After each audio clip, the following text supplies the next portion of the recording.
ഏവർക്കും പുതിയൊരു അധ്യായത്തിലേക്ക് ഹാർദവമായ സ്വാഗതം. ഈ അധ്യായത്തിൽ നമ്മൾ വിശകലനം ചെയ്യുന്നത് ഉത്രാടം നക്ഷത്രത്തിൻ്റെ 2024 ആണ്ട് സെപ്റ്റംബർ ഒക്ടോബർ മാസങ്ങളിലെ ഗുണദോഷ ഫലങ്ങളാണ്. ഞാൻ ആദ്യമായി ഒന്ന് പറഞ്ഞോട്ടെ, ഇത് ഉത്രാടം നക്ഷത്രത്തിൽ പിറന്നവരുടെ പൊതുവായ ഫലമാണ് നമ്മളിവിടെ വിശകലനം ചെയ്യുന്നത്. നിങ്ങൾക്ക് ഓരോരുത്തർക്കും വ്യക്തിഗത ഫലം ലഭിക്കുന്നതിനായിട്ട് നിങ്ങളുടെ ജാതകം ഒരു ഉത്തമനായ ജ്യോതിഷിയെ കാണിച്ച് രാശി ചിന്തനം നടത്തി മുന്നോട്ട് പോകുന്നതാണ് എന്തുകൊണ്ടും നല്ലത്. പൊതുവായ ഫലത്തിലേക്ക് വരാം. ഈ ഉത്രാടം നക്ഷത്രക്കാർക്ക് ഈ സെപ്റ്റംബർ ഒക്ടോബർ മാസത്തിൽ കുറച്ച് പ്രശ്നമുള്ള സമയമാണ്. ഗുണദോഷത്തിൽ ദോഷം കുറച്ച് കൂടിയിരിക്കുന്ന സമയമാണ്. ഗുണഫലങ്ങളുണ്ട്, സാമ്പത്തികമായിട്ടൊക്കെ നിങ്ങൾക്ക് പുരോഗതി ഉണ്ടെങ്കിലും മറ്റു കാര്യങ്ങളിലൊക്കെ അത്ര കണ്ട് ഗുണകരമായിട്ട് കാണുന്നില്ല. അതിലെടുത്തു പറയേണ്ടത് സ്വന്തം ഭവനം മാറി താമസിക്കേണ്ടതായിട്ടൊക്കെ വരുന്നൊരു സാഹചര്യം ഈ സെപ്റ്റംബർ ഒക്ടോബർ മാസങ്ങളിൽ കാണുന്നുണ്ട്. നിങ്ങൾ സ്വജനങ്ങളുമായിട്ടൊക്കെ പിണങ്ങി കഴിയുന്നതിനുള്ള ഇടയുണ്ട്. നിങ്ങളുമായിട്ട് നീരസം ഉണ്ടാകും. സ്വജനങ്ങളുമായിട്ട് നിങ്ങൾ ആരെയും കണ്ണടച്ച് വിശ്വസിക്കരുത്. ഈ മാസങ്ങളിൽ ചതി നിങ്ങൾക്ക് വേണ്ടി ഒരുങ്ങിയിരിക്കുന്നു. ആരുടെ ഭാഗത്തു നിന്നാണെന്നൊന്നും പറയാൻ വയ്യ. നിങ്ങളുടെ സ്വജനങ്ങളെയോ മറ്റുള്ളവരെയോ പുതിയ ആൾക്കാരൊക്കെ ആയിട്ടുള്ള സാമ്പത്തിക ഇടപാടുകളൊക്കെ സൂക്ഷിച്ചു കൊണ്ടുവേണം. ഒരു വിധത്തിലും അല്ലെങ്കിൽ മറ്റേതെങ്കിലും ഒരു വിധത്തിൽ നിങ്ങൾക്കൊരു ചതി ഒളിഞ്ഞിരിക്കുന്നു. നിങ്ങൾക്ക് ശാരീരികമായിട്ടുണ്ടായിരുന്ന അസ്വസ്ഥതകളൊക്കെ മാറിക്കിട്ടും. ദീർഘനാളായിട്ട് രോഗശൈലിയിലൊക്കെ ആയിരുന്നവർക്കൊക്കെ അതൊക്കെ മാറി പുതിയൊരു ഉണർവും ഉന്മേഷമൊക്കെ കിട്ടുന്നൊരു സമയമാണ്. നിങ്ങൾക്ക് മാതാവിൻ്റെ സ്ഥാനം വളരെ ഗുണകരമായിട്ടാണ് കാണുന്നത്. മാതാവിൻ്റെ ഭാഗത്തുനിന്ന് വാത്സല്യവും ഗുണാനുഭവവും ഒക്കെ കൂടുന്ന സമയമാണ്. നിങ്ങൾ അസാധാരണമായ മാർഗങ്ങളിലൂടെ ധനം സമ്പാദിക്കുന്നതാണ്. സാധാരണ ഒരു വ്യക്തി ചെയ്യുന്നത് പോലെയല്ല, കുറേ കൂടി ബ്രില്യൻ്റ് ആയിട്ടുള്ള കാര്യങ്ങളിലൂടെ ബുദ്ധി ഇറക്കിയുള്ള കാര്യങ്ങളിലൂടെ നിങ്ങൾ ധനം സമ്പാദിക്കാനുള്ള സാധ്യത കൂടുതലായിട്ട് കാണുന്നു. മറ്റുള്ളവരെ കുറ്റപ്പെടുത്തുന്ന പ്രവണത ഒരു പരിധിവരെ മാറ്റുന്നത് നല്ലതാണ്, അല്ലെങ്കിൽ അത് അബദ്ധങ്ങൾക്ക് വഴിയൊരുക്കുന്നതായിരിക്കും. നിങ്ങളുടെ ധന മാർഗം തീർച്ചയായിട്ടും മെച്ചപ്പെടും. തൊഴിൽ നിന്നൊക്കെ വരുമാന മാർഗം കൂടാനുള്ള സാധ്യതയുണ്ട്. സ്വഗൃഹത്തിൽ നിന്നൊക്കെ മാറി താമസിക്കാനുള്ള സാഹചര്യം കാണുന്നുണ്ട്. നിങ്ങൾ ചിലർ അപവാദങ്ങളൊക്കെ കേൾക്കാനായിട്ട് സാധ്യത കൂടുതലായിട്ട് വരുന്ന സമയമാണ്. ധനപരമായിട്ടുള്ള ബാധയിൽ നിന്നൊക്കെ കരകയറുന്ന ഒരു അവസ്ഥയുമുണ്ട്. ഈ ധനാനുഭവം കൂടുതലായിട്ടുള്ളത് കൊണ്ട് തന്നെ കടബാധ്യതകളൊക്കെ നിങ്ങൾക്കൊരു പരിധി വരെ തീർക്കാനായിട്ട് പറ്റും.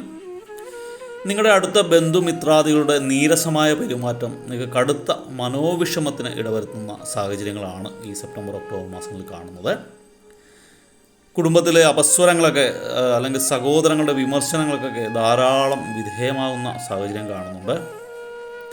ജീവിത യാഥാർത്ഥ്യങ്ങളുമായിട്ട് പൊരുത്തപ്പെടുന്നതിന് കഠിന പരിശ്രമം വേണ്ട ഒരു സമയമാണ്. മാനസികമായിട്ടുള്ള പിരിമുറുക്കം കൂടിയിരിക്കുന്ന ഒരു സമയമാണ്. സാമ്പത്തിക പുരോഗതിയാണ് നിങ്ങൾക്ക് ഏറ്റവും എടുത്തു പറയേണ്ടത്. ഈ ഒക്ടോബർ മാസമൊക്കെ ആകുമ്പോൾ ഉച്ചസ്ഥായിലെത്തും. നിങ്ങളുടെ സാമ്പത്തിക പുരോഗതി ഉച്ചസ്ഥായിലെത്തുന്നതാണ്. നിങ്ങൾ ഉറ്റ മിത്രങ്ങളെ വിശ്വാസത്തിലെടുക്കരുത്. കടം കൊടുക്കുകയോ അല്ലെങ്കിൽ ചെക്ക് ബോണ്ട് എന്നൊക്കെ ഒപ്പിടുകയോ ഒന്നും ചെയ്യരുത്. ബിസിനസ്സിലൊക്കെ മിത്രങ്ങളെയോ ബന്ധുമിത്രാദികളെയൊക്കെ പാർട്ണർഷിപ്പാക്കുന്ന കാര്യങ്ങളൊക്കെ ആലോചിച്ചിട്ടുണ്ടെങ്കിൽ ഒന്ന് കരുതിയിരിക്കുക. കഴിയാവുന്നതും അത് വേണ്ടാന്ന് വെക്കുന്നതായിരിക്കും നല്ല തീരുമാനം. നിങ്ങൾ പ്രതിസന്ധികളിലൊക്കെ തളരാതെ പ്രവർത്തിക്കേണ്ട ഒരു സമയമാണ്. ആത്മവിശ്വാസവും ഉത്സാഹവും ഉന്മേഷവും ഒക്കെ നിങ്ങൾക്ക് കൂടുതലായിട്ട് കാണുന്ന ഒരു സമയമാണ്. ഒക്ടോബറിലൊക്കെ നിങ്ങൾ വളരെ ഊർജ്ജസ്വലതയോടുകൂടി കാണപ്പെടുന്നൊരു സമയമാണ്. നിരവധി കാര്യങ്ങൾ ഏറ്റെടുക്കുന്നതല്ല, ചിലത് നഷ്ടത്തിൽ കലാശിക്കും. ഒരേ സമയത്ത് ഒരു കാര്യം ചെയ്യുക എന്നതായിരിക്കണം നിങ്ങളുടെ ശൈലി.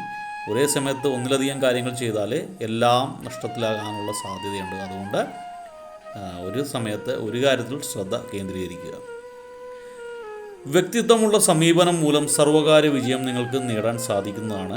നിങ്ങളുടെ പ്രഭാവം കാണിക്കേണ്ട ഒരു അവസരമാണ്. നിങ്ങളൊരു റോൾ മോഡലായിട്ട് മാറേണ്ട സമയമാണ്. അതുകൊണ്ട് നിങ്ങളുടെ വ്യക്തിത്വത്തിനെ നിങ്ങളൊന്ന് ബൂസ്റ്റ് ചെയ്യുക. നിങ്ങളൊന്നുകൂടി പൊടി തട്ടിയെടുക്കുക. നിങ്ങളുടെ വ്യക്തിത്വം പല കാര്യങ്ങളും നന്നായിട്ട് ഹോംവർക്ക് ചെയ്തിട്ട് മാത്രം അപ്രോച്ച് ചെയ്യുക.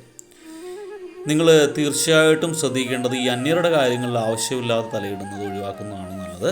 അതല്ല എങ്കിൽ ധാരാളം ശത്രുക്കളെ നിങ്ങൾക്ക് ഈ മാസം സമ്പാദിക്കേണ്ടതായിട്ടൊക്കെ വരും. അപ്പോൾ ഇതിൽ ഗുണാനുഭവങ്ങളിൽ ദോഷഭാവം കുറച്ച് കൂടുതലായിട്ടുള്ളതാണ്. സാമ്പത്തിക പുരോഗതി ഒഴിച്ചാൽ ബാക്കിയൊക്കെ കാര്യങ്ങൾ അത്ര കണ്ട് ഗുണകരമല്ല. അതുകൊണ്ട് തന്നെ നിങ്ങൾ ചൊവ്വാഴ്ചകളിലൊക്കെ സുബ്രഹ്മണ്യ ക്ഷേത്ര ദർശനം ഗുണകരമായിരിക്കും. ഭഗവാന് വേണ്ട വഴിപാടൊക്കെ ചെയ്യുക. പാലഭിഷേകം പോലുള്ള കാര്യങ്ങൾ ചെയ്യുക. സുബ്രഹ്മണ്യ സൂക്തങ്ങൾ ഉരുവിടുക. ഭസ്മം നടക്കൽ വെക്കുക. കാവടി എടുക്കുക. സ്കന്ദപുരാണ പാരായണം ചെയ്യുക, ഷഷ്ടിവ്രതം അനുഷ്ഠിക്കുകയൊക്കെ ചെയ്തു കഴിഞ്ഞാൽ കാര്യങ്ങളൊക്കെ ഒരുവിധം ഭംഗിയായിട്ട് പോകും. അതോടൊപ്പം തന്നെ വെള്ളിയാഴ്ചകളിലൊക്കെ ഭദ്രകാളി ദേവീ ക്ഷേത്രം സന്ദർശിച്ചിട്ട് ഗുരുതി വഴിപാട് നടത്തുക, രക്തപുഷ്പാഞ്ജലി വഴിപാട് നടത്തുകയൊക്കെ ചെയ്യുന്നത് ഗുണകരമാണ്. അതുപോലെ തന്നെ വ്യാഴാഴ്ചകളിൽ മഹാവിഷ്ണു ക്ഷേത്രം സന്ദർശിച്ചിട്ട് മഹാസുദർശന മന്ത്രാർച്ചന കഴിക്കുന്നത് ഗുണകരമാണ്. അതോടൊപ്പം തന്നെ അവസാനം സർപ്പ ദൈവങ്ങളുടെ നാഗദേവതകളുടെ ക്ഷേത്രം ദർശിച്ചിട്ട് തളിച്ചുകൂട നടത്തുക, പട്ടും മഞ്ഞളും കഴിക്കുക, ഒപ്പം കാണിക്കയിട്ട് പോരുക. ഇത്രയൊക്കെ ചെയ്തു കഴിഞ്ഞാൽ നിങ്ങൾക്ക് ഈ മാസങ്ങളിലെ കാര്യങ്ങളിലൊക്കെ ഈ ദോഷഫലങ്ങളുടെ മാറ്റമൊക്കെ ഒരുവിധം കുറയ്ക്കാൻ സാധിക്കും. വലിയ പ്രശ്നങ്ങളൊന്നും ഇല്ലെങ്കിലും ഈ കുടുംബത്തിലെ കാര്യങ്ങളൊക്കെ മനസ്സമാധാനക്കേട് ധാരാളമായിട്ടുണ്ടാക്കുന്നതാണ്. അപ്പോൾ ഇത്രയൊക്കെ ചെയ്തു കഴിഞ്ഞാൽ കാലം ഒരുവിധം മുന്നോട്ട് കൊണ്ടുപോകാൻ സാധിക്കുന്നതാണ്. അപ്പോൾ ദൈവത്തിൻ്റെ കാരുണ്യത്താൽ കാര്യങ്ങളൊക്കെ ഒരുവിധം ഭംഗിയായി അവസാനിക്കട്ടെ എന്ന് പ്രാർത്ഥിച്ചുകൊണ്ട് ആശംസിച്ചുകൊണ്ട് നല്ലൊരു സമയം നേർന്നുകൊണ്ട് നിർത്തുന്നു. വീഡിയോ ഇഷ്ടപ്പെട്ടാൽ ലൈക്ക് ചെയ്യുക. തുടർന്നുള്ള മാസങ്ങളിലെ വീഡിയോ കൃത്യമായി ലഭിക്കുന്നതിനായിട്ട് ചാനൽ സബ്സ്ക്രൈബ് ചെയ്തിട്ടില്ല എങ്കിൽ സബ്സ്ക്രൈബ് ചെയ്യുക. നന്ദി, നമസ്കാരം.